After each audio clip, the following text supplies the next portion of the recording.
Mabuto anga Jesu umkosi ni uhla bengaye ngaye nganqotshwa qha enqoba enqobuya kunqobe saba hola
Jesu Kristu inkosi.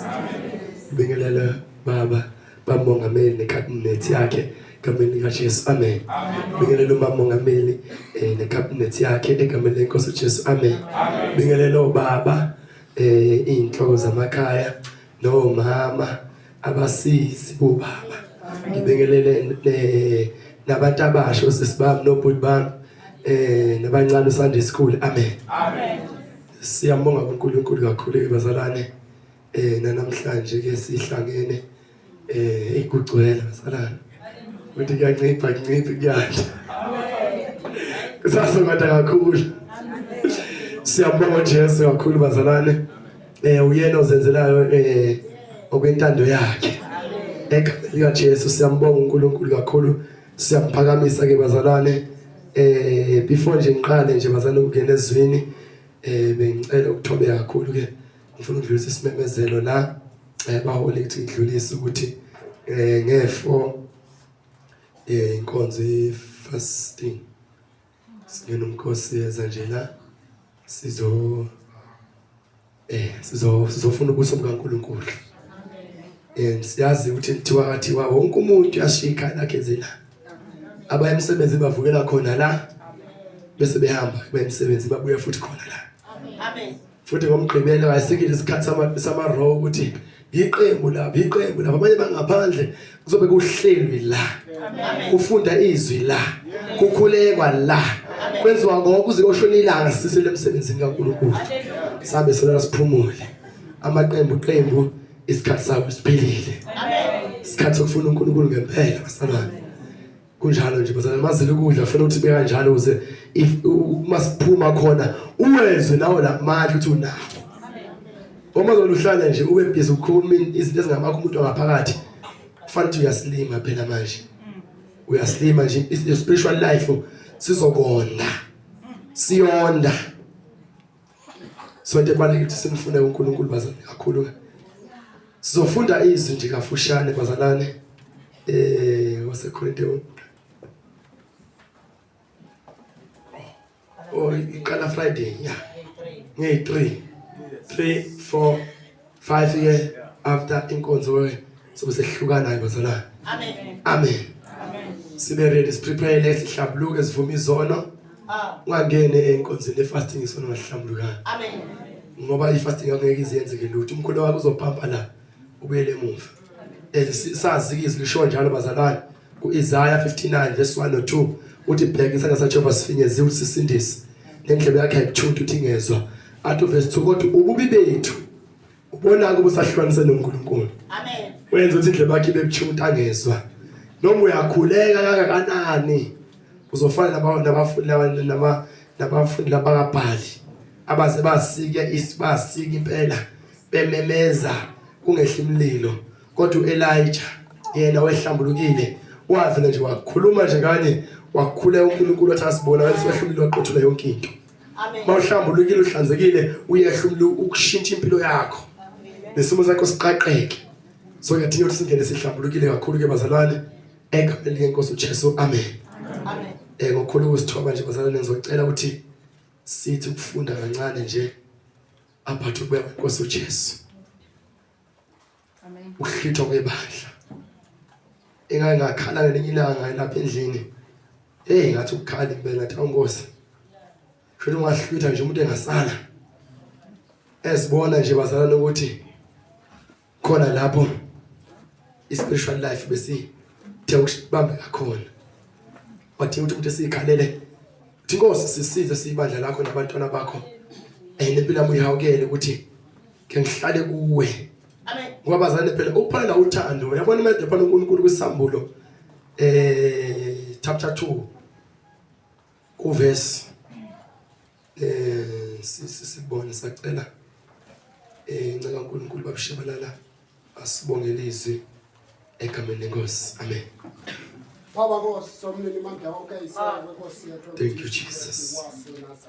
Esiya oyindwele nangu umntwana wakho namhlanje Nkosi. Thank you Jesus. Baba beka somnini mandla wonke ilahle lomlilo vele emazulwini emlonyeni wakhe Nkosi yamakhosi Mesiya wengcwele uthobathandayo uyabayala uyabakhuza ngezwi lakho Mesiya wengcwele tshala umhlabathi ovundileyo enhliziyweni zethu Baba sililalela izwi lakho Mesiya wengcwele singagcini ngokulilalela kepha siyolwenza Nkosi yamakhosi ngegama likaJesu Kristu waseNazaretha siyabonga kuzembe ngunaphakade amen and Amen. So bazana abaningi abazana sesizwile imbiko sekushiwo kakhulu izinto lezi zamadate lanka angathi yaqagela ku 23-24 uyabona ukuthi kunomgabaza phakathi alaziwa 23-24 kodwa uNkulunkulu uyena phela waziwa bazalwane Amen. uyena uNkulunkulu onomusa owazi konke kodwa angifuni ukungena nje kakhulu lapho ngifuna ukungena sikhuluma ngendaba okuhlutshwa kwebandla bazalwane negama likaJesu kuzoba kanjani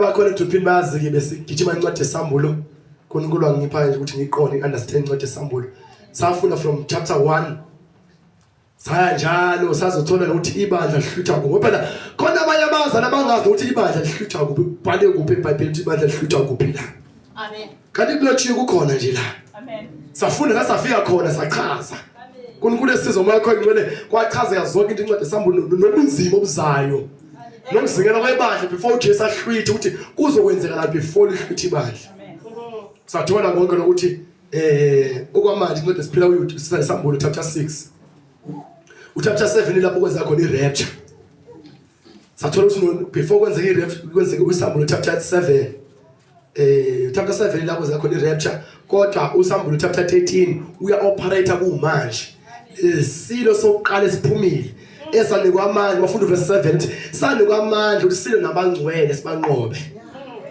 ileso silo esiphumile sa operate kumanje baningi sabanqoba abazalwane that's why baze nathi masesihlaselekile umoya wesilo fanele sihlambuluke silwe siphela kumele sihlale ebungcweleni so bazana into eyavele uNkulunkulu angikhombisa yona ukuthi bizongisalisa nje sambulo chapter 2 sifunde lapha bese sizongena ke ezweni sifunde mayelana nokubuya kwaJesu verse 20 verse 2 sambulo chapter 2 verse 2 uthi ngiyayazi imisebenzi yakho nemizamo yakho nokubekezela kwakho nokuthi kawunakubamela ababi amen hayi bazalwane awunakubamela ababi abantu abadla isono asibameli abesitshela ukuthi nje uhamba oJola sihayi siyakhuza ababa sibameli lithini iBhayibheli kawunakuba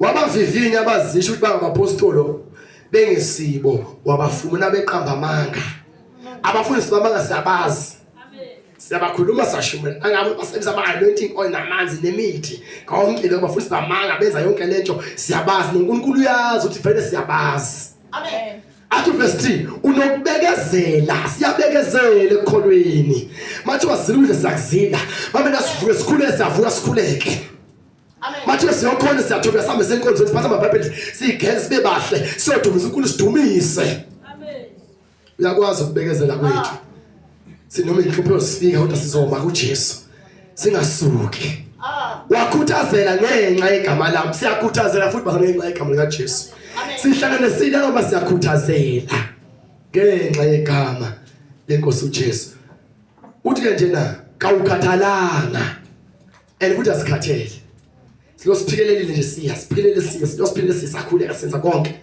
kodwa athi verse 4 owafika wangishaya mina uthi kepha nginalokhu ngawe ukuthi uliyekile uthando lwakho laqala nakho khumbula lapho uwe khona uphenduke wenza imisebenzi yaqala uma kungenjalo ngiyeza kuwe ngilususe uthi lesibani sakho endaweni yalo uma ungaphenduki amen ile vesi lafela ngishaya ke mina wakhuluma ngoNkulunkulu empeleni nami ngaze ngaya kwesisikhathi ngaye impela kuba umongameli ngohlamba lo muntu uNkulunkulu ungitshela ukuthi mina ngiyeke uthando laqala sengilimele ngayohlambuluka impela ngayochaza ngayisho amen Iyo-ke lento bazalwane bathi na umuntu masadla isono ethi nayo sewile uNkulunkulu lo sadla isono sekubona uvisonweni akawanga ufile ngoba ukudla isono ukufa kodwa umuntu owile phambi kaNkulunkulu umuntu osangena enkonzweni eshumayela efakaza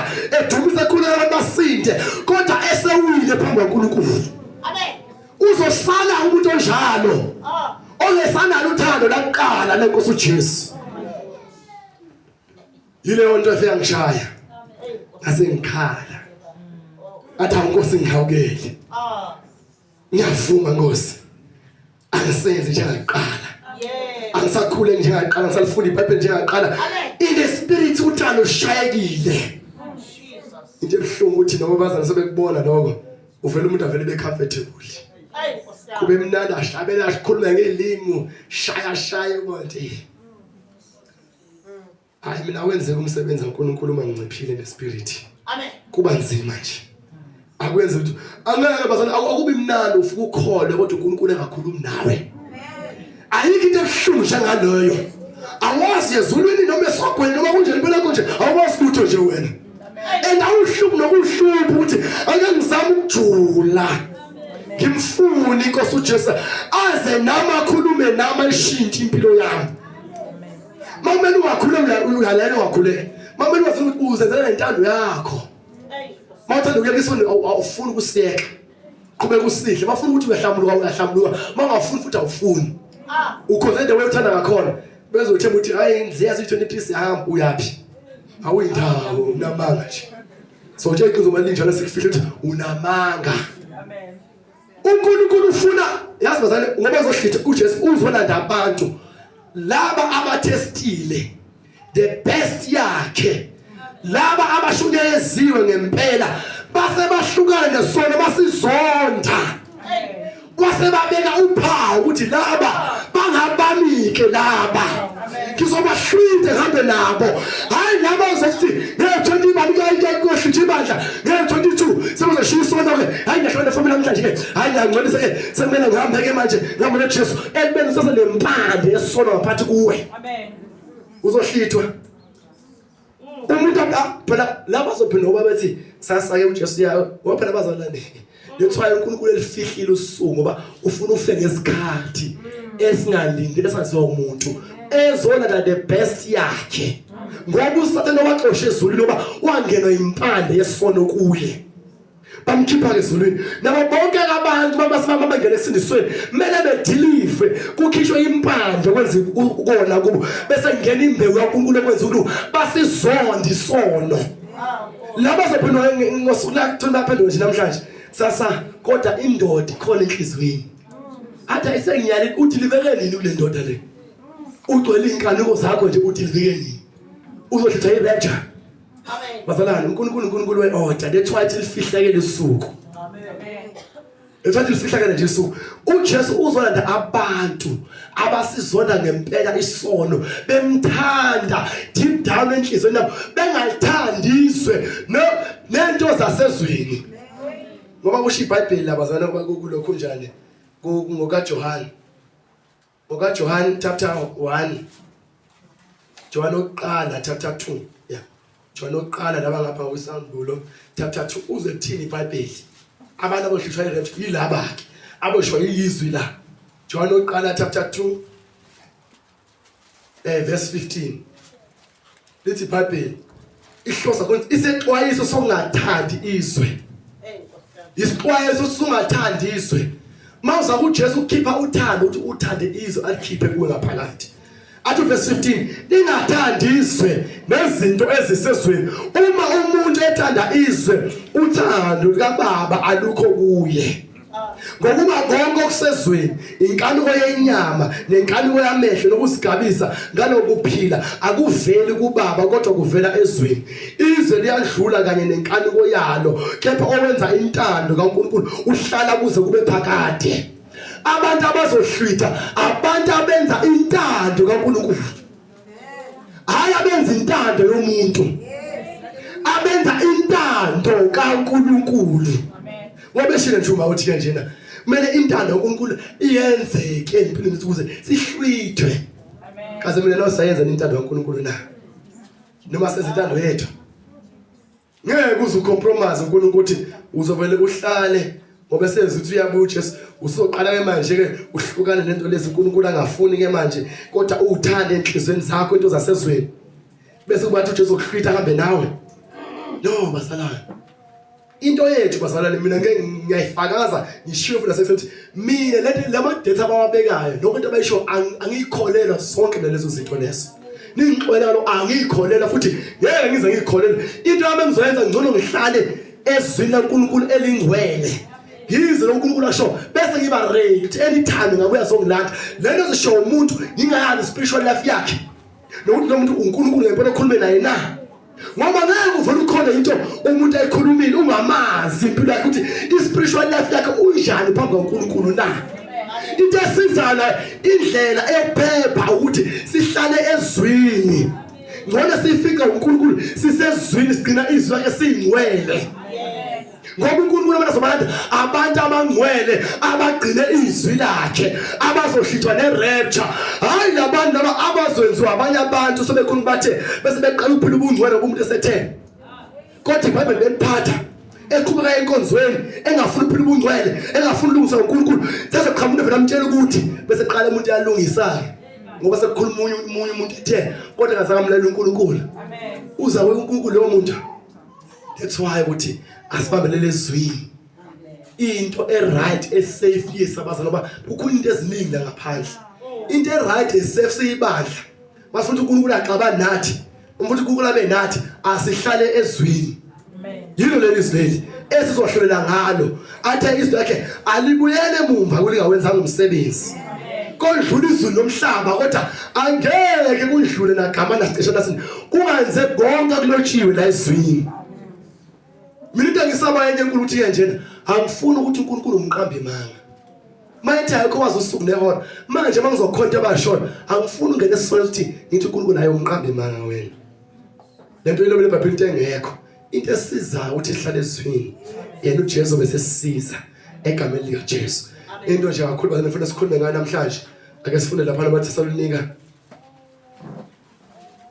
Indaba yokuhlithwa kwebandla into esifundise esikhulu kodwa manje ngeke size sisingene kuzo kakhulu ngokwasha nje lamazwi amafushane nje abeka ukuthi wadlulise nje amancane asisenza ukuthi sibe kwi-position right for uNkulunkulu saxabana naye ukuze noma kuthiwa lento ayikho sazi ukuthi thina sime kwi-position right noNkulunkulu noma kuthiwa kuzokwenzeka kodwa sazi ukuthi sime kwi-position right uJesu uzosilanda. Kwaba seSalonika bokuqala chapter 5 ihloko sithi usuku lenkosi lebaza kubuya kwaJesu kalaziwa nezo bazalwane kalaziwa amakholwa kahlale elulindele kanye nensindiso. Lithi iBhayibheli usuku lenkosi akalaziwa mele thina singabazi nisilinde usinda buya kwaJesu ngensindiso. Into ezosiza ukuthi uJesu ahluthe ukuthi asihlaleni ensindisweni sigcine izwi laNkulunkulu khona esizohlwitha silinde ngensindiso. Amen. Kase mina nawe silindile usuku lenkosi ngensindiso na. Amazwi oNkulunkulu asho ukuthi sihlwane nesono siphile ubungcwele sihlambuluke senze yakhintana simthande siyakwenza yini no. Before sikhola into eziningi siyakhola liqala izwi laNkulunkulu na. Athu verse 1 kepha ngezikhathi nangemizuzu bazalwane anisweli ukulotshelwa ngokuba nina uqobo niyazi kahle ukuthi usuku lenkosi luza njengesela ebusuku.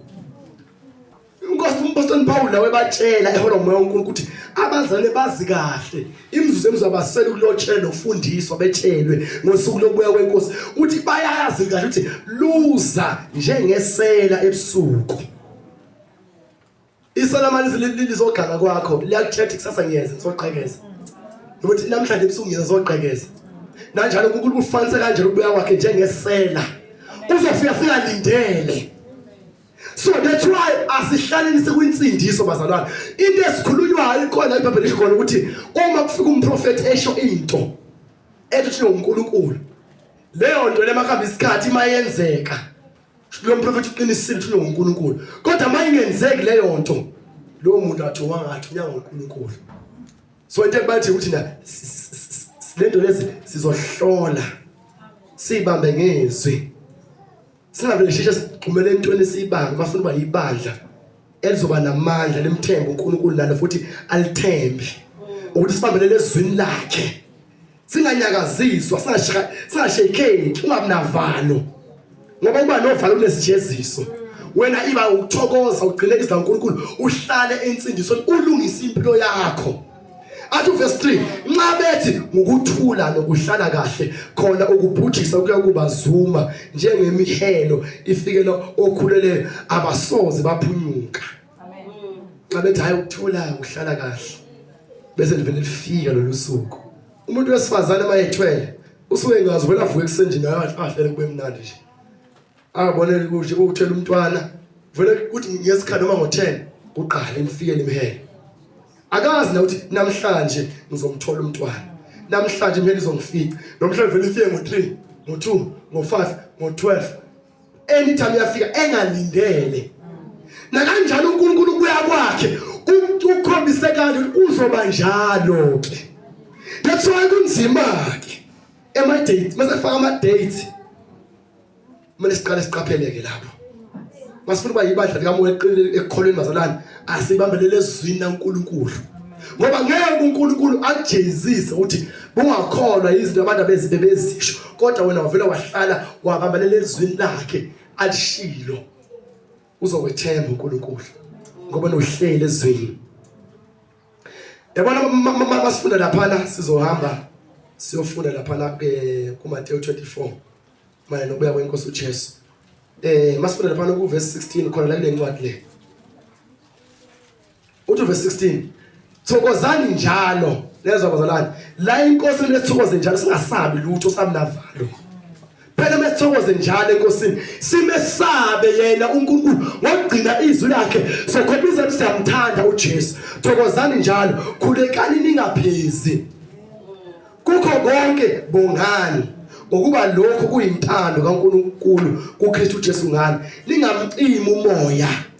Singamcimi umoya ningakudeleli uprofeti vivinyani konke nibambisise okuhle. Dedani kukho konke okubonakala kokubi. Ngithanda verse 19 elithi kanjena ningamcimi umoya. No verse 20 ningakudeleli uprofeti. Base beprofeti sakudeleli. Athi verse 21 sivivinye konke sibambisise okuhle. Okuhle kuphi uhambisana nani nezwi likaNkulunkulu bazalwane. Asakubamba okunye kodwa asibambe ini izwi likaNkulunkulu kuphela. Konke abaprofeti asivivinye kuvivinye ngoba lesi sikhathi sondela amazalwane abangavivinyi lutho. Wakhamba ku podcast uyathatha. Khamba nomunye uyathatha. Khamba nomunye uyathatha kodwa khamba uNkulunkulu akafuni. Amen. Maye mkhuza ngenza uNkulunkulu akafuni. Kodwa into eshiwa abanye abantu uzamkela fast. Kodwa uthanda uSipho lakho noNkulunkulu akakwenzi. Webazana soyakuliphi izoni. Ubuya kwenkosi uJesu bazana asiyona into yokudlala. Uyabona uNkulunkulu delay uyasibona sikho ready. Inqumbi abazali bazosala. Few. Sagcwale bandle ukuthatha nje umuntu oyedwa. Sigcwale bandle ukuthatha nje ingane encane. Sale bonke abayi.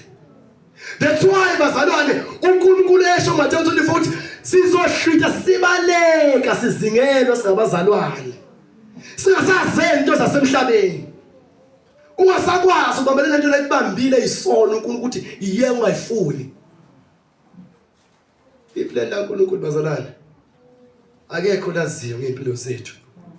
Mayethi kanjena masikhule ukuthi ukubaleka kwethu kungabi sebusika nangesabatha. Ingoba uyazi ukuthi sazogijima sizingele nxa leli ivangeli. uJesu asifike sibaleka besibulala ngenxa kaJesu sibaleka abazalwane besibulala ngenxa leli ivangeli leli.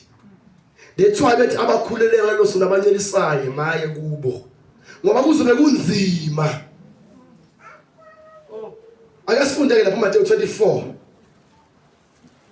verse 3 uthi esahleze entabeni yomnqumo abafundi beza kuye bebodwa bathi sitshele ukuthi lokhu uyakuba nini nesibonakaliso sokuza kwakho nesokuphela kwezwe siyakuba yini na.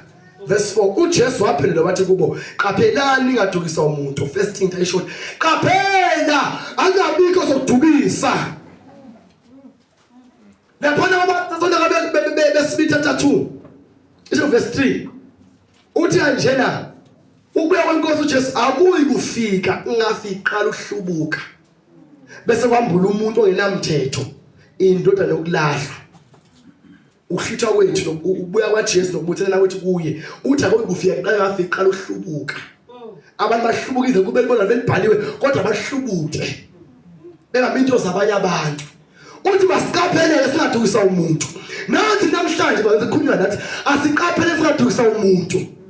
Wena mafuna ukuhamba noJesu phila ubungcwele iba holy njenganaye holy.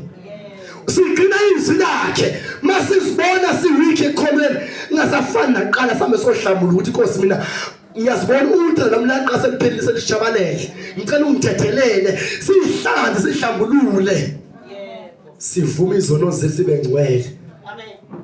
Ngeke ahluthe uJesu ngekho ngcwele. Uzo nabantu abakhaba ngcwele ababoni bavivinyiwe labantu babekezela bangafuna ukusihla isono waze babeka uphawu yena. Eshiyo Isaya chapter 7 ingceke zaNkulunkulu ezibeka uphawu. Lezi ingceke ezi144,000 hayi ukuthi iba uJesu uzona abantu aba144,000 kuphela. No bazalwane, lezo ingceke uNkulunkulu agcobile wazibeka uphawu ezinamabandla beshuma livangeli leqiniso. Bonke abantu abazole lokho into eshunyana lapho bephila ubungcwele weyingceke zaNkulunkulu zishumela ngakhona bese bebambise yonke izwi laNkulunkulu mase ehlutha uJesu ngoba hlutha bonke nebandla lonke elingcwele. Masufunda lapha kuSamu khona uSamu chapter 7 liyasho ukuthi kwaba khona isixuku esikhulu ebesingenakubala umuntu sinyukela kuNkulunkulu sehlwithwa isixuku esikhulu kodwa laba 144,000 babaliwe kodwa masahlutha ibandla kohlwithwa isixuku esikhulu esingenakubala umuntu. Futhi lezi ingceke 144,000 ezibeka uphawu nabakhole ezikaNkulunkulu kuzo bese bathathwa bebaningi bahambe. Amen. Bayekhaya ezulwini. That's why nathi asiqapheni singadukisa umuntu. Asibambelele ezwini laNkulunkulu bazalwane so that sizohlwithwa siphile ubungcwele. And verse 5 ukuba bekuza abaningi ngegama lami bathi mina nginguKristu badukisa abaningi. Niyabuza izimpi namahememe ezimpi bheka ningethuki ngokuba kumele ukuba kwenzeke kepha ukuphela kuba kungakafiki. Bayasho lapha ama podcast this is the end of times. Uphela sekhona abanye bathi ama dates la ngokOctober nani asuke sengasekho. Ebazalwane umhlaba wake uzogoqa manje. Sesekhona 100 sesekhona u1000 years nje. Osawubekele nje awukaqala noqala lo 1000 years osazoba khona nomhlaba bekhona futhi abanye abantu i-30 sobisaqhubeka. That's why asivivile yonke into bazalwane. Noma ngathi hayi after 23 hayi ama dates la kamanye October no December baze bengasekho hayi bazalwane. I-date sazoqhubeka nje ama dates abe khona. Kuphile futhi khona kulomhlaba lo. Azojesu abuye futhi esehluthile ibandla hamba nalo aphinda abuye azohlala la emhlabeni 1000 years aphinda ahambe futhi uJesu nalo bese evuye usathane futhi akhishwe laba zobe bembophele khona azobuyezela emhlabeni azodukisa abantu futhi laba zonke is the end of the world azogonqa umhlaba manje sekuphela umhlaba yaphela ungathathi izwa silifundeni lithi bese kulasichazela. Amen.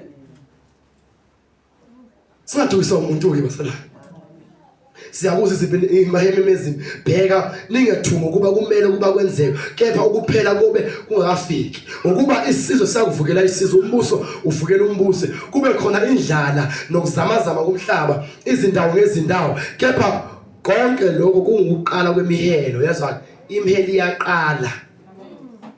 Yabona masibona kwenzeka izimbi yonke into eliyenzeka nasebabandleni kuyalisana kube lokani uqala kwemihelo kusenza okuwese nokusikubonayo. Uthi lapho ke bayakunikhaphela osizini banibulale niyakuzondwa izizwe zonke ngenxa yegama lami. Khona ke abaningi bayakhubeka bakhaphelana bazondane kuyakuvela abaprofeti amanga abaningi badukise abaningi. That's why masiqaphele ngoba lezinto lezizokwenzeka kulomhlaba before uJesu ahluthe ibandla ahambe nalo.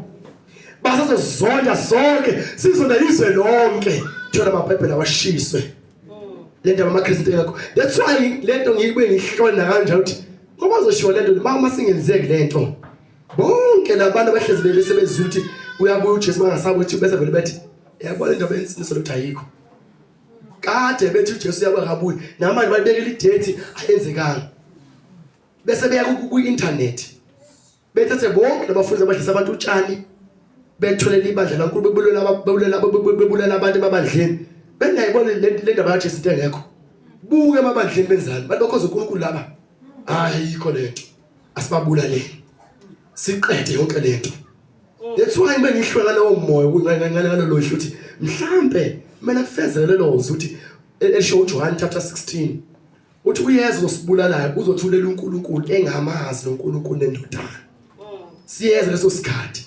That's why masiqaphele bazalwane into enza ukuthi ahlale ezwini thina bazalwane ngaso sonke isikhathi siphila ubungcwele simesaba uNkulunkulu khona azohlwitha. Kuyakuvela abaprofeti bamanga badukisa abaningi. Ngenxa yokwanda kokubi kuza kuphola uthando labaningi. Yabona once angenzeka lento uzobona uthando labantu abaningi luzophola. And uzofika ifalling away. Uhlubuka abantu abaningi evangelini. Ngoba ngoba Thessalonike bokuqala Thessalonike besibili chapter 2 verse 3 lisho njalo iBhayibheli. Angeke uze kubuye uJesu ngavele qala uhlubuka. Uyabona wenza ngenzeka lento le. Yilapho uzofuna khona uhlubuko okunike. Yilapho uzobona khona abaningi abazalwane bemhlubuka uJesu. Bethi ayusiye ngokukhola into abaJesu ayikho. Bese sidayisa intozi nengobozi nemoto zethu sadayisa nezindlu zethu sadayisa sathatha yonke imali yethu sayisebenzisa entweni lezi zemsebenzi lezi kodwa manje asambanga. Ayenza ngeRapture ayikho abaJesu yamhlubuka. Kanti kufezeka izwi kaNkulunkulu. That's why lezosiza bazalwane thina ngoba sikhona sindisiwe sikhona ezankulunkulu asibambelene ezwini laNkulunkulu ke bazalwane. Ithi kodwa ukhuthazela kuze kube sekupheleni uyena uyakusindiswa. Into ebalekile asikhuthazelene ezwini laNkulunkulu kuze kube nini sekupheleni. Manje njalo lesikhuthazele. That's why asibe kancane into ezishiwoyo bazalwane. Thina sibambelene ebungcweleni. Sibambelene ezwini laNkulunkulu sikhuthazele. Noma ingenzeka lento asikhohle ukukhuluma ngayo asiqhubeke shumana ivangeli. Sibathi singakhathazeki buyani siqhubeke simkhonza uJesu. Ngoba uzobuye nabaningi. Sikhuthaza abanye abantu. Kodwa bazosobakhuthaza kanjani thina? Sibe futhi sidukiswe. Ngifuna sijampe ke izwi lankosi ukwazi ukuthi ngibambe isikhathi. Siye laphana.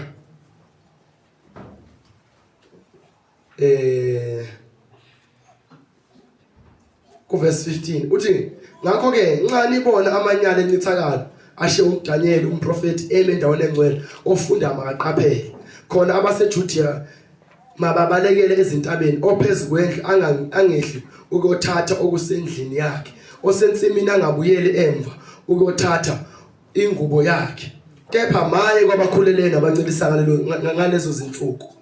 Khulekelani ukubaleka kwenu lezo bazalwane thuba la sizobaleka ukubaleka kwenu kungabi sebusika nangesabatha ngokuba lapho kuyakuba khona usizi olukhulu olungazange lube khona kwasekuqaleni kwekwezwe kuze kube manje nolungasayi kuba khona. Kuzoba khona usizi mase zobuya uJesu ezolanda ibandla lakhe. That's why baby asikhuleke singabi ngesabatha nasebusika ngoba abaningi bebezokushiya uJesu kakhulu bamphike nabasihlonge ekholweni ngenxa yobunzima obuzoba khona bese kubuya uJesu. Uthi verse 22 uma lezo zinto usingafinyezwanga bekungesindiswe umuntu kepha ngenxa abakhethiwe lezo zinsuku ziyakufinyezwa. Amen. Uma lezo zinto zingafinyezwa bengekisindiswe umuntu kodwa kana abakhethiwe uNkulunkulu abaze babekuphawu okumele benze umsebenzi kulo wonke bawuqede. Lezo zinsuku uzosifinyeza kanjani? Ukuthi uJesu asibekezelela sinike ithuba. Balungise bonke labangabakhe babe ready azi nababekuphawu bese yazobuya sobahlutha ahambe nabo. hayi abazophinde ngopretender bengazizondi isono bephendula ukuthi bafuna ukuhlwithwa kodwa benganayo inzondo yesono kubo bazofike bebe yinkinga ezulwini uzongena nje nempande yesono ezulwini ngeke imaqhubeka 23 khona uma umuntu ethi kini bheka nangu Kristu noma nangu ya ningakholwa lithi iBhayibheli asingakholwa bathi nangu Kristu ngoba sekhona uMesiya nje evele ku podcast ethi uMesiya abanye bamkholwa ubona badukile abantu why singaboni nami uthi hayi sefezeka lezwi uthi khona uma umuntu ethi kini bheka nangu Kristu noma nangu ya ningakholwa uthi ngokuba kuyakuvela oKristu bamanga nabaprofeti bamanga baveze izibonakaliso ezinkulu nezimangaliso ezinkulu ukuze kudukiswe nabakhethiweyo uma kungenzeka ukuze kudukiswe nabakhethiweyo uma kungenzeka uthi bheka senginitshelile ngaphambili ngakho ke uma bethi kini bheka usehlane ningaphumi noma bethi bheka usendlini ningakholwa yes usingaphumi and futhi sinjani singakholwa uthi ngokuba njengonyazi liphuma empumalanga lubonakala kuze kube sentshonalanga kuyakuba njalo ukufika wendodana yomuntu ufika kwaJesu banjalo noma ngathi nanga nakuJesu nanga labhangeke sikholwe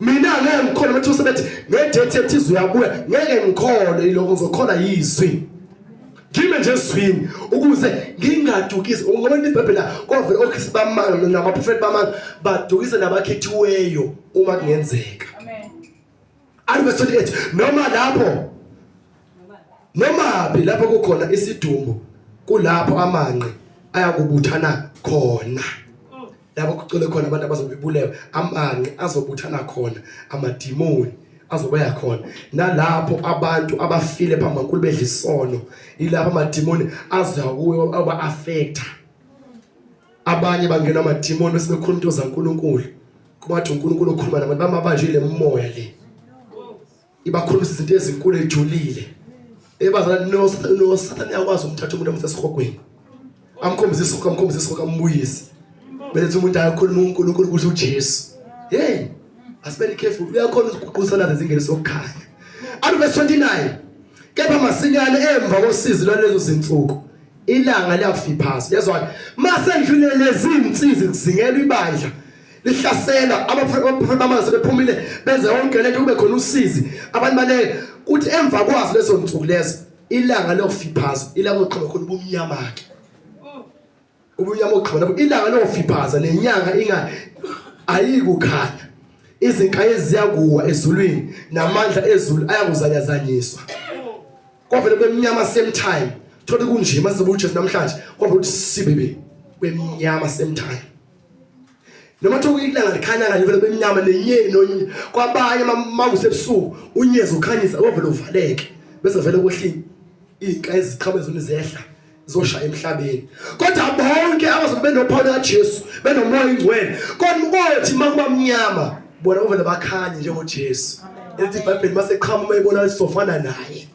kodwa ngeke uzofana noJesu umuhle nesona ungahlambuluki ngeke uzofana noJesu mawukhola yonke into abantu ababishoyo ushiya izwi kaNkulunkulu ukhola into zabanye abantu nethama zobuJesu kuzoba mnyama emhlabeni abantu abazokhanya abantu abanomoya ingcwele bavele bashintshe semthamba bathi nje bakhanye wonke umuntu bababona ukuthi bakhanye masenje bavele kuvuleka amathuna mavula amathuna qhamuka uJesu lapha ekhaya uthi ke khona kuyakubonakala ezulwini isibona sendodana yomuntu bese zikhala izizwe zonke zomhlaba zibona indodana yomuntu iza emafini ezulu inamandla nenkazimulo enkulu yezwa bakhulana othi mayivela nje uJesu mase kumnyama avela uJesu ekhanye akhanyise umhlaba wonke ngobuso bakhe nje kuphela inkazimulo yakhe amen khanyisa umhlaba wonke mayekhanya wonke umuntu vela mbuke athi bonke abanezono bohle bengambheka inkazimulo bashaye bathi thola umzimba balahleke phansi bakhale bese bakhumbula yonke into beshunyayezwe bengaphenduki kumiwe entrathi ngishunyele bengafuna uphenduka bengena enkonzweni befihla izono zabo bakhala inkazimulo bizobashisa kodwa bonke abazobe ready bekhona ngoJesu bovile bona baguqule bathola injabulo bajabule batshelo njengamatholo sho uMalaki chapter 4 baqonda ukuya kwenkosi uJesu usuku la Jehova bajabule bavile baguqule bese bafana noJesu labana mabebheke phansi bekhala ngezono zabo amevusa amakhala bebheka abantu beseceleni kwabo bebabona bekhazimula nabo bamanga ngathi kwenzakalani nayi lento ngempela ebishiwe bebeyathinta uwenze ngani bemhlophe kanje ukhazimula uwenze ngani bakhuluma nawe uthi manje wasababhekile unamafutha unakamoya engcwele bona bayintombi amavirgin angenamafutha bese befuna bazokwenza njani Nkosi yami bese bekhumba ukuthi okay bathi wasishiya ukuthi nokuthi baqale bashiye zonke into uNkulunkulu angafuni bekhipha lezindwele bethatha amaduku bethwala bekhumula amabhluko kungasasizi sebekhala besha sebekhala laba nenze ngani benje cela ungitshela ukuthi wenzeni uthi manje hayi kuzobe ngasenzeki lutho njengoba Mateyu 25 usho njalo wena iba namafutha esibaneni sakho yenza izinto uNkulunkulu bendoda nomuntu yeza nenkazimulo yothi mayiqhamuka ekhanya emhlabeni bese umhlaba ukukhanyiswa inkazimulo lelanga lesibonayo likhanya kancane compare inkazimulo lelanga mhlawumbe ungaliphinda ngo100 phezulu inkazimulo yathi izobe ifika emhlabeni izobe ishawa ba destroyer verse 21 iyakuthuma izingelosi zayo ngokukhala okukhulu kwecilongo iqonqe abakhethiweyo bayo emimoyeni yomine kusukela emkhawulweni womunye wezulu kuze kube komunye ezwa bathi basekumnyama iqhamuka indoda nakukhulu kukhanya emhlabeni izobe sithumela ingelosi zayo zetha bonke abakhethiweyo bakhe abanophawu avele bethi bese babhekile avele banyama uthi nje usaqwayeza ngamehlo banya shwi bahlwithe vuleka amathuna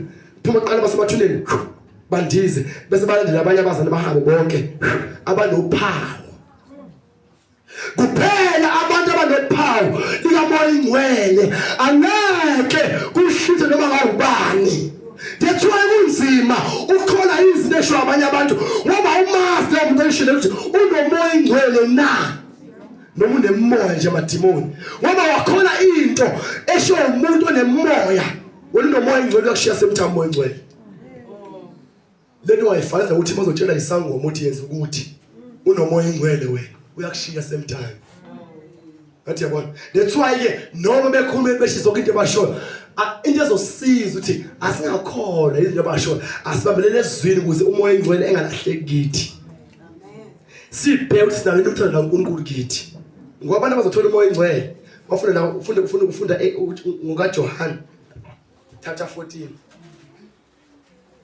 from verse 15 ngokaJohn chapter 14 verse 15 sobuya la sizoqedela nje masinyane ngokaJohn chapter 14 verse 15 lithi iBhayibheli uma ningithanda niyakugcina imiyalo yami uJesu uthi basimthanda yena sogcina imiyalo yakhe ebetshela izweni akasho ugcina imiso zabanye abantu abazishoyo ephambukisa izwi laNkulunkulu into ebalekile asigcinele imiyalo kaNkulunkulu enonto ezwini bazalwane uma simthanda uJesu uthini verse 16 ngiyakucela kuBaba aniphe omunye umduduzi wokuba ahlale kini phakade umoya weqiniso izwi elingemamukele ngokuba lingamboni lingamazi nina niyamazi yena ngokuba uhlala nani uyakuba kini mafuna ukuthi hluthe irapture asigcinelisa uNkulunkulu lelotshwela asigcinelisa sibambelele ezwini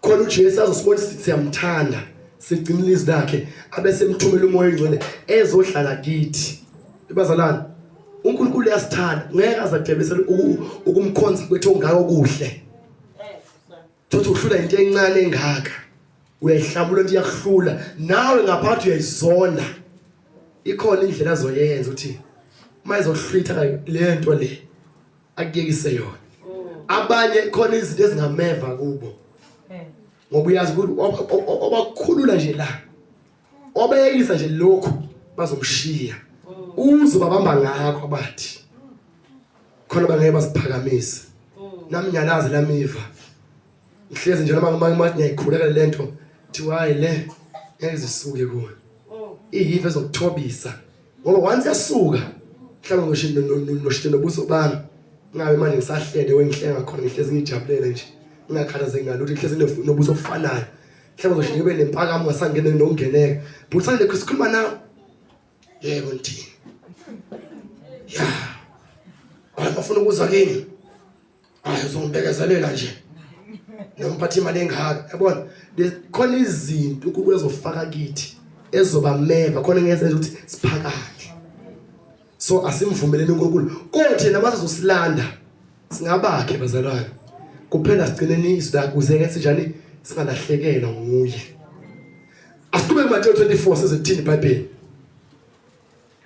verse 32 fundani umfanekiso emkhiwaneni nxa igatsha lawo selithamba lihluma amaqabunga niyazi ukuthi ihlobo seliseduze kanjalo lethi iBhayibheli kanjalo nani nxa libona konke lokho yazini iseduze ngasemnyango masiklase kubasibona kwenza yonke into ezowenzakala eshiwo leBhayibheli sihlale sazi useseduze ngasemnyango khona ama signs amaningi alotshwe eBhayibhelini angakenzeki nokwenzeka kodwa lethi iBhayibheli la mase kwenza konke lokho hlale sazi ukuthi useseduze ngasemnyango uthi kanjalo nani nxa libona konke lokho yazini ukuthi iseduze ngasemnyango ngiqinisile ngithi kini lesi sizukulwane asikudlula kungakenzeki konke lokho lezibazalwane angeke sindlule lesisizukulwane konke okuletshezwe kuMateyu 24 nakuMateyu chapter 6 kungakenzeki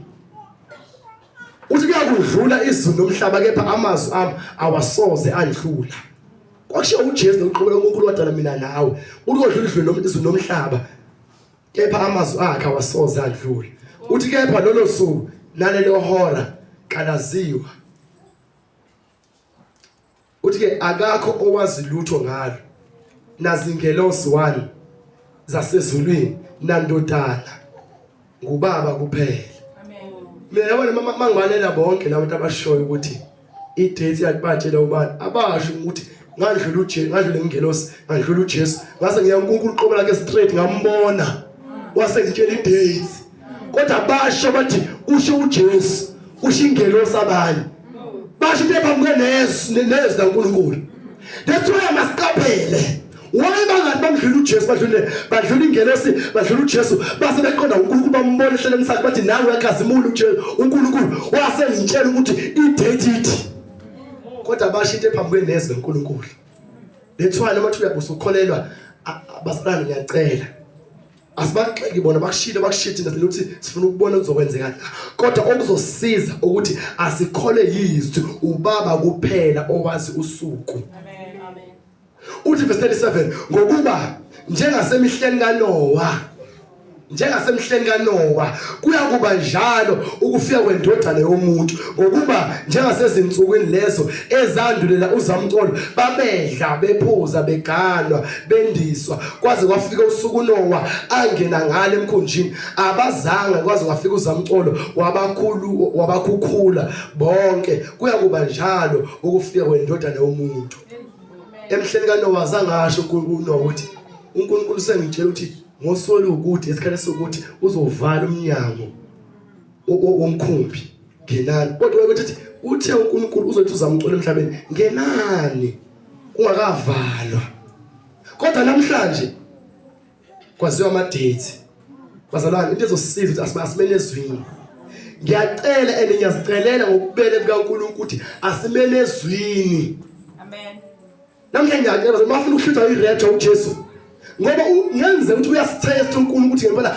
sisomkholwa yini yena nezwi lakhe noma sokholwa abanye abantu amen bezingene esiqalise ukuthi uqalise umuntu othemba kubantu ngoba ngivile bathi hayi ningalini isithetha ikhonto thina siyamthemba umprofeti enkulu once wafothi uyamthemba veleke wami nesiqalekiso ngoba uthemba umuntu into ezosiza bazalwane asikhole izwi ukuthi ayikho wazi ihora nosuku kuphela indodana kaNkulunkulu athi verse 24 khona ke kuyakuba khona ababili ensimini omunye athathwe omunye ashiwe ababili boba besila echain omunye athathwe omunye ashiywe kusho iBhayibheli la yabona ngoba uNkulunkulu angafuna ukuthi idate obuyazi abaningi once wabeka idate waqala ba compromise abantu bashiya imisebenzi angisasebenzi mina ngiyawuyeka umsebenzi ngiyahamba manje ngiyohlala ekhaya ngiyovalela angifuni ukukhulumisa nezingane zami ngeke ngoba manje once wabeka idate sekuphamuka nalelizwe uzofika abantu besebenzela nje ahlithe omunye athathe omunye asale bengazi nokwazi kodwa le ethi abantu sebeyazi asibukeni ngenyiso bazalwane into ezosiza ukuhlala ezweni kaNkulunkulu ukuze singamhlubuki samdabukisa uthi verse 42 ngakho ke lindani ngokuba anazi ukuthi inkosi yenu iyakufika ngaluphi usuku balale leso elibabe nasilinde ngoba asazi ukuthi inkosi yethu iyafika ngaluphi usuku kodwa le ngoba sesilazi usuku asihloleni bazalwane asibeni very careful uhlitho webandla lisho ngokucacile ba izwi uNkulunkulu angeke azaphikisana nezwi ukuthi yena uphakamisile izwi lakhe negama lakhe uyena usemsanga izwi lakhe noma kuthiwa ulethi isiprofeto angeke siphamuke nasezwini lakhe ngoba once laqala kwenzeka the way esho lezi ngedate eseyibekile futhi phela uNkulunkulu umqambi manga makunjalo mina into engiqaphela engisaba ngalamadetha ukuthi ngafuna ukukholela uyu angifuni ukuthi uNkulunkulu umqambi manga lezwi lakhe ngoba bayasho ngisazi ngo2021 yini ngo2021 khona waprofeta futhi wathi kuza 3 days and 3 night darkness abantu abathenga amakhandlela sivale izindlu ngoba demon khona angeke kwazi ukungena hawu athi demon uvalele ekhaya ingene nawe izoqhiyela ukubambe ukhiyile uvala amakhandlela wacaba nogesi kodwa lifini zoqhinya webazalwane into ezosiza hlala ezwini yizi elizosilamulela makunje masekhuluma ukhulumeni abantu badidekile abantu emhlabeni manje badidekile kodwa thina singadideki asihlale ezwini la ilalela nganami lethiwa sithenga amakhandlela nani ngihamba nami funa lo suku kuyi7 March na ngisakhumbula usuku lekile kuyenkonzo ngihamba nami kumgqibela ngothenga amakhandlela ngabuye ngabeka lapha nathi ngifuna ukuvala kahle la hey emva ngaxabana noNkulunkulu ngenye indlela ngoba khona isiphithiphithi ekhanda nasenkonzo la ngikhoza khona waxaxana nomfundisi kwalo bangaza ngamangathi kanjani le deshiyo yangenza nokwenzeka kwathi kodwa uzoza 3 days and 3 night darkness bazalwane thina simele ezwini ngoba i3 days and 3 nights ayilotshiwe eBhayibhelini abakushilo bazalwane abantwana baNkulunkulu bakushilo kodwa into ezosiza ukuthi siphepha asimele ezwini singaphambuki ezwini abashilo asithina abasibona abantu baNkulunkulu bangabani kodwa asimeni ezwini silindi lento abayishilo izokwenzeka na nganami sengikwenzile lokho ngingathenga namakhandlela lawo kwangasiza kunalo vele ngaxabana nje uNkulunkulu namanje bazali bakushilo asibeni very careful ngoba phela i3 days and 3 nights ithi izoza emva kwayo kuze njani kohluthi ibandla ngithi namhlanje futhi phela iyaqala ngithi kusasa ngithi usuku lesingaki lesibili nge23 lesingaki elesithathu kumele kwenzeke irapture kumele iqale lento kube njalo namhlanje ngoba khona usuke engabona khonti kwazohlangana ilanga nonyezi angazi ukuthi ulazenteni bani wani ubani sasibona nasemaredio okumenyezela ukuthi abukani ilanga nonyezi ohlangana ilanga leza kanje nonyezi uza wasala kangaka uthi kuhlangana ngoba nje kwahlangana mhlawumbe labo ukwazi vele kube khona kube emnyama emhlabeni kwenzeka le sasibuka kanje nesibuthi izokwenza into ngempela izokwenzeka kwathi manje kwahlangana kubamnyama emhlabeni mhlawumbe uJesu wayebuya ngalezo sikhatha sazi kodwa kuzoba khona isayini ezokhombisa kona ukuthi ngempela uzoba mnyama ke manje emhlabeni langa elothe kuphezulu kaNkulunkulu ini maqhubeka verse 23 kepha verse 43 kepha anokwazi lokho ukuthi uma umnini indlu ebewazi umlindi isele bila kufika ngawo ubeya kulinda angavuma ukuba indlu yakhe ifohlwe. Verse 44, ngalokho nani hlalani nilungele ngokuba indodana yomuntu iyakufika ngesikhathi eningasicaba kiyo. Lezwa bazalwane. So manje la indodana yomuntu ufika ngesikhathi esingasicaba kiyo ngoba liyathi umnini wendlu umisela benizozala lisofohla bezohlala alilinde angifundi nje ukuze kufohlwe la. Angifundi ukuthi ingenwe ngoba ezogada ahlome ukuthi angeke singene isigebengu la. Kodwa manje isigebengu sifika engalindele naye. Lithi iBhayibheli nofika kwaJesu uzofika ngosuku angaluli esingalindele nathi. Lethu namhlanje manje umqondo wethu awubuye kuNkulunkulu. Sihlale ukuthi usuku asilazi. Kuphela izinkosi akwenza into lokho mina ngi-right yini for ukubuya kwakho Nkosi. Ngi-ready yini. Ngicela ungahlubuki izwi lakho. Ngibona abanye abantu ngabahlubuka bona kodwa izwi lokungahlubuki angifuni usala uma ubuya. Angifuni usala uma uzohlutha ibandla lakho ngenxa ukuthi ngithatha ithemba lami ngabeka kubantu ngalisusa ezwini. Amen. Abaningi namhlanje bayafa bona esogweni. Ngenxa bashulezi abafundisi. Bathi awufaka ibhloko akusizona isono. Awunanga ngempela abantu ngafaka amabhloko. Uxhuma lezwini lasisona isono. Awunanga ngempela bahamba boqhini. Ebeni izwi libhale kahle. Uma umtshela athi hayi phela umfundisi uthe lolo umthetho wawushiya vele uthi amanje uNkulunkulu useguqukile washintsha. Usiyazivuma isihlo bese sibe bahle bafe bolahle esihogweni. Namhlanje bathi hayi ukuseshintile usesinikile idate be very careful. Khona uyozuphaphama ngoyingazithola usuphaphama kwenye indawo. Ahlale ezwini alilobele uNkulunkulu angeke liguquke. Kodlula izwi nomhlaba. Alisoze laguquke izwi lakhe. Bafuna ukuthi sihlale ezwini uNkulunkulu asithembe. Ngoba mhlawumbe siyalingwa siyatestwa. Mhlawumbe uNkulunkulu asithesta. Asibambelele ezwini laNkulunkulu. Yabona uzogcina nje la. Ngoba bese siwa la kwasisethe solenika bokuqala. Bobe besibili manje ngesibili. Sesizokhuleka. So ke into engisho bazalwane asifune lapha uLuke chapter 20 bani engizogcina ngayo. Ngoka Luke chapter 20 is 21. Yeah, likhuluma ngemali nokubuya kwaJesu. Ngifuna kusila lapha ku verse 34.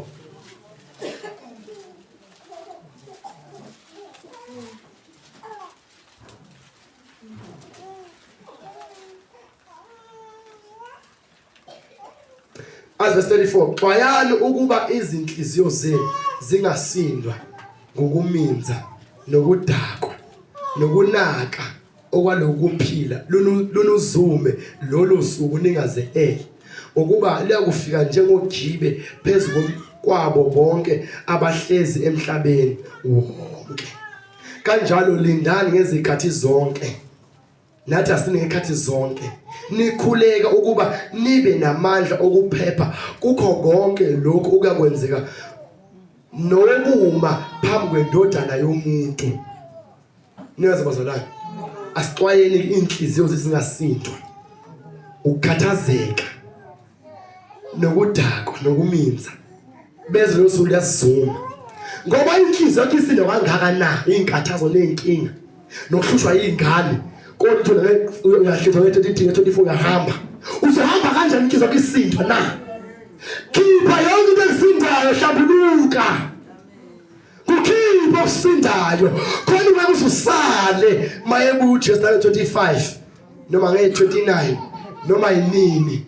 Kodwa le date namhlanje umqondo awusuke kuyo. Sibambe inkosi mina ngizobambelela ezwini lakho. Ngeke asasilahle ukuthi sithe sibambelela ezwini lakhe. Ngeke azasiyeke kunalo kuzohlwitha ngoba sibambele kuphi ezwini lakhe. Kodwa into emele siyenze sithi verse 36, ngakho lindani ngezikhathi zonke nikhuleka ukuba nibe namandla okuphepha kukho konke lokho okuyakwenzeka nawokuma phambi kwendodana yomuntu. Into emele sihambe siyenza manje mawusibheka inhliziyo yakho hamba uhlambuluka. Into ezikusindayo into omoyenze manje asabe lisokhuleka ukuthi sithola amandla okuphepha kubo bonke umzimba obuzoza la emhlabeni. Lana wakusho uJesu la esesho zonke into ezinzima ezokwenzeka emhlabeni. Ukusingela kwethu nokubaleka kwethu eseshiye konke lokuthi kodwa into ezosisiza asabe sokukhuleka ukuthi siyocela uNkulunkulu asiphe amandla okuphela